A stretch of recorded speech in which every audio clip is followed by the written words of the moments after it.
আসসালামু আলাইকুম রহমতুল্লাহি বারাকাতুহু। আমার জন্য খাবারের পার্সেল আসছে। চলুন দেখি কি পাঠাইছে। বিসমিল্লাহ। কি হতে পারে?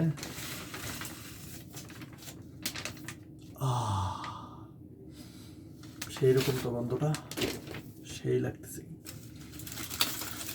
দেখি কি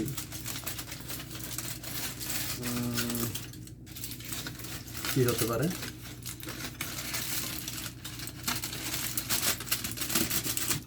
ওয়াও, রুটি। রুটির নিচে কি? জাস্ট ওয়াও, আলহামদুলিল্লাহ। আল্লাহ পাক রিজিকের ব্যবস্থা রাখছে, তার জন্যই আমার রিজিক চলে আসছে। দেখছেন? আলহামদুলিল্লাহ, আলহামদুলিল্লাহ। বেতন না দিলে কি হয়েছে? আল্লাহ রিজিক কোনো না কোনোভাবে ব্যবস্থা করতেছে। যেই খাবার আমাকে আল্লাহ পাক খাওয়াইতেছে না, এই খাবার আমার ইনকামে সম্ভব না খাওয়া, সম্ভব না, কখনোই না। সবই সৃষ্টিকর্তার পাওয়ার এবং ওনার ক্ষমতা। রিজিকের ব্যবস্থা উনিই করে দেন। আলহামদুলিল্লাহ।